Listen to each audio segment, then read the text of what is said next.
Hello বন্ধুরা, welcome to my channel. আর আমি Victor. আশা করছি আপনারা সকলেই ভালো আছেন, আর আমিও ভালো আছি। আজ আপনাদের নিয়ে চলে আসলাম আমার আপনার সকলেরই খুব পছন্দের জায়গায়, যেখানে আসলেই সকলের মন প্রাণ একদম শান্ত হয়ে যায়। মনের মধ্যে এক আলাদা শান্তি অনুভব হয়।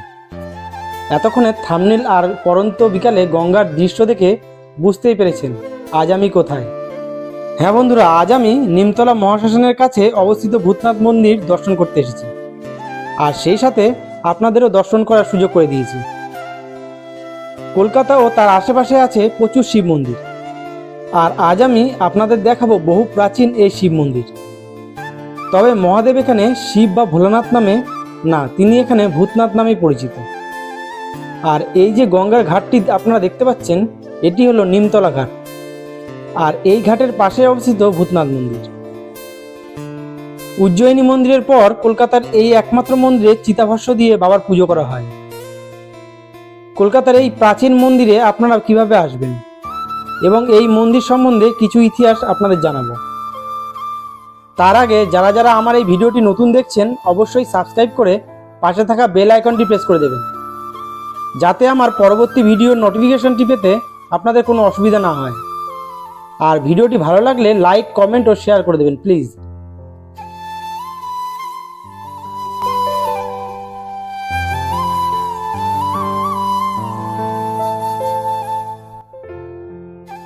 এই মন্দিরে ট্রেনে করে আসতে চাইলে আপনাদের নামতে হবে শোভাবাজার আহিরতলা স্টেশনে। 5 মিনিট পায়ে হেঁটে চলে আসতে পারবেন এই মন্দিরে। কাছাকাছি মেট্রো স্টেশন হলো শোভাবাজার সুতানটি। স্টেশনের বাইরে অটো পেয়ে যাবেন এই ভূতনাথ মন্দির আসার জন্য। এছাড়া বাসে করেও আসতে পারেন। আহিরতলা এখান থেকে 10 মিনিট পায়ে হাঁটা রাস্তা আসলেই মন্দিরের দর্শন পেয়ে যাবেন।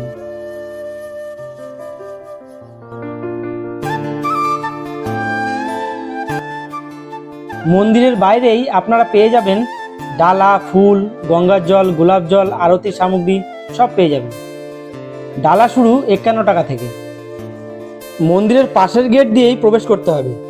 এখানে ভিড় নিয়ন্ত্রণের জন্য আঁকাবাঁকা করে রেলিং করা আছে, যেটা দিয়ে আমরা মন্দিরে প্রবেশ করছি। এটি হলো মন্দিরের পিছনের দিক। এখানে আছে যজ্ঞকুণ্ড। কারোর যদি কোনো মানসিক থাকে বা কেউ পুজো দিতে চাইলে মন্দিরের পুরোহিত মহাশয়দের সঙ্গে যোগাযোগ করতে হয়।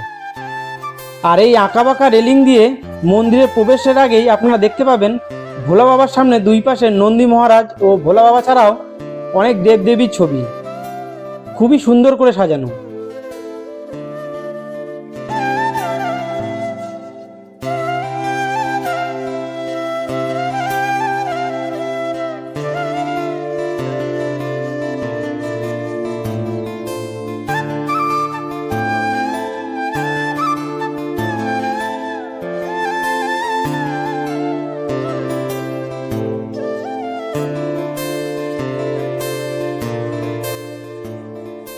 এরপর মন্দিরের গর্ভগৃহের মধ্যে আপনারা দেখতে পাবেন মন্দিরের উপরের দেয়ালে বিভিন্ন দেবদেবীর ছবি, আর সামনেই রয়েছে নন্দী মহারাজ।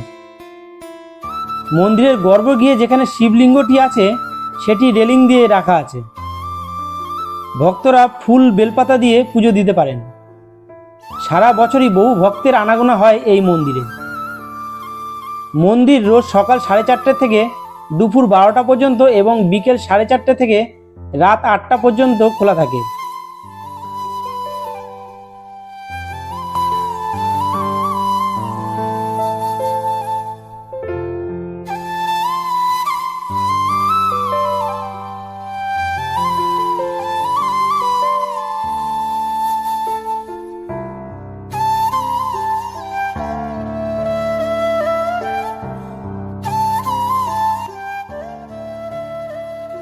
উজ্জয়িনী মহাকাল মন্দিরের পর একমাত্র এই মন্দিরেই চিতাভস্ম দিয়ে বাবার পুজো করা হয় দিনে 2 বার। এই ভস্ম আরতি সম্পূর্ণ হয় সকাল 6টা এবং সন্ধ্যা 8টায়। প্রায় 300 বছরের পুরনো এই ভূতেশ্বর বা ভূতনাথ মন্দিরটি বারাণসীর অঘরী সাধুর হাত ধরেই এই নিমতলা মহাশ্মশানের পাশেই প্রতিষ্ঠিত হয়। মন্দিরের ভিত্তি প্রতিষ্ঠা করেন মল্লিক সম্প্রদায়ের মানুষজন, যারা পেশায় ছিলেন ডোম। 1933 সাল পর্যন্ত তাদের দায়িত্বেই ছিল মন্দিরটি। বর্তমানে এই মন্দিরটি তত্ত্বাবধানে রয়েছে হিন্দু সৎকার সমিতি।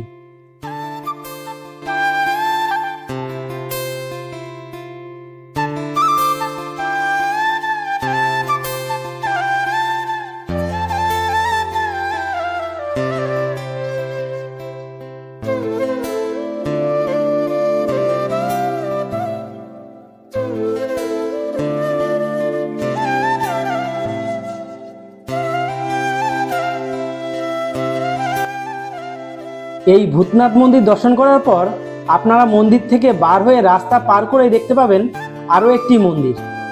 চলুন আপনাদের দেখাই এই মন্দিরে কি আছে। এই মন্দিরে আছে মা ভবতারিণী, বাবা ভোলানাথ আর মাতা শেরাওয়ালি। জয় মাতাজি। তো এই মন্দিরটি দর্শন করতে করতে আবার বলি, যারা যারা আমার এই ভিডিওটি নতুন দেখছেন সাবস্ক্রাইব করে পাশে থাকা বেল আইকনটি প্রেস করে দেবেন, যাতে আমার পরবর্তী ভিডিওটি আপনি পেয়ে যাবেন।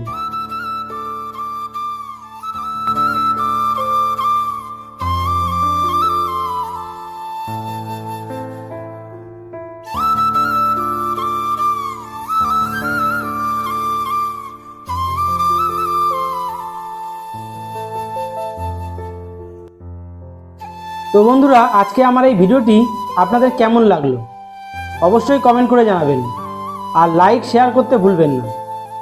দেখা হবে আরও একটি নতুন ভিডিওতে।